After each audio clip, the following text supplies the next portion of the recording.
டாபியம்மா, தங்கச்சி வேணும்ன்ட்டு சின்ன வயசில் நான் தான் கேட்டேனா? ஆமாம் எருமை, நீ தான் கேட்ட. அப்படியாம்மா? அந்த பாவத்தை நான் தான் செஞ்சேனா? அவள் தங்கச்சி இல்லைம்மா, அவள் ஒரு குட்டி பிசாசு.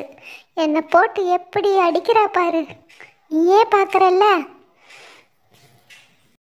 எப்போ பார்த்தாலும் நீ என்ன சொல்கிற?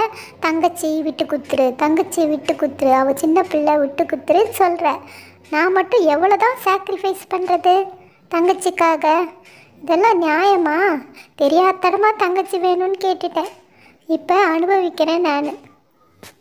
இப்போ கூட ஸ்கூலுக்கு கிளம்பிகிட்ருக்கேன், என்னை ஸ்கூலுக்கு போக விடாமல் அப்படியே டிஸ்டர்ப் பண்ணிகிட்ருக்கா பாரு.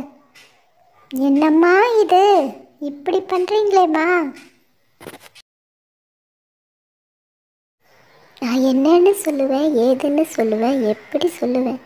காலையில் 6 மணிக்கு பால் குடிக்க ஆரம்பித்தாங்க, 8:30 மணி ஆகுது, இன்னும் என்னை விடலை. நான் அப்புறம் எப்படி வேலைக்கு போகிறது, சம்பாதிக்கிறது? இதுக்கு தான் டேடி கிட்ட சொன்னேன், அப்பா எனக்கு கல்யாணம் புள்ளக்குட்டியெல்லாம் வேணாம்ப்பா அப்படின்ட்டு. கேட்டாரா அவர்? இப்போ நான் தானே கஷ்டப்படுறேன். முட்டை இல்லைம்மா, முட்டை கிடையாதுடா, நாங்கள் நான்வெஜ் சாப்பிட மாட்டோம்டா டாபி.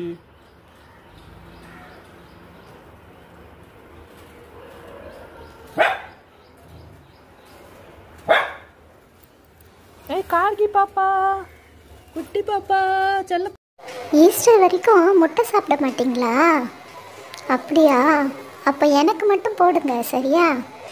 எனக்கு புறெல்லாம் பிடிக்காது, முட்டை தான் பிடிக்கும் சரியா? எனக்கு மட்டும் முட்டை போடுங்க. நீங்கள் சாப்பிடாம இருங்க 40 நாள் சரியா? எங்களுக்கு பொறையே பிடிச்சிருக்கு, பொறையே போடுங்க. மம்மி அப்படி தான் ஏடா கூடமாக ஏதாவது பேசிகிட்டு இருப்பா சரியா?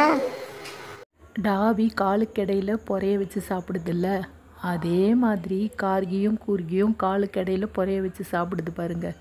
இதுதான் தாயை போல பிள்ளை நூலை போல சேலைன்னுவாங்களோ. நீங்களும் அந்த விஷயத்தை நோட் பண்ணிங்கன்னா எஸ் அப்படின்னு மறக்காமல் டைப் பண்ணிவிடுங்க.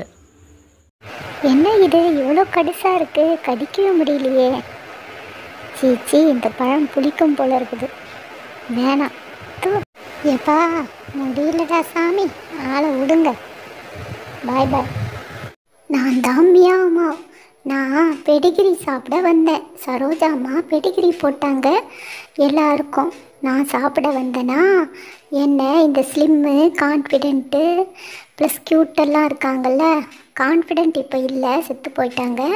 மற்றவங்க அவங்க அண்ணன் தம்பிங்கெல்லாம் இருக்காங்கல்ல, அவங்க விரட்டுறாங்க தெரியுமா? எனக்கு எவ்வளோ கஷ்டமாக இருக்கும். நான் சாப்பிடக்கூடாதா? எனக்கு ஆசை இருக்காதா? அவங்க மட்டும்தான் சாப்பிடுவாங்களாம், எனக்கு தரமாட்டாங்களாம். இது என்ன நியாயம்? நீங்களே சொல்லிடுங்க கொஞ்சம். ஒரு தடவை விரட்டினாங்கன்ட்டு பயந்து பயந்து ஓடினேன் நான். அதுக்கப்புறம் பார்த்தா மறுபடியும் க்யூட்டு வந்து என்னை விரட்டுறான். அதுக்கப்புறம் நான் எப்படி சாப்பிட்றது? பயப்படுறதா நான் சாப்பிட்றதா? ஏதாவது ஒன்று தானே பண்ண முடியும். அதனால் வேணாம், இந்த பழம் புளிக்கும் அப்படின்னு சொல்லிட்டு நான் கிளம்பி ஓடி போயிட்டேன். வேறு வழி என்ன பண்ணுறது, இந்த க்யூட் என்ன விரட்டிட்டானே. சாப்பிடுதில்ல,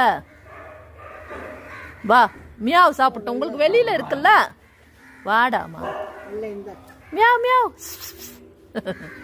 அது பயந்துக்கிட்டு போயிடுச்சு, அவ்வளோதான்.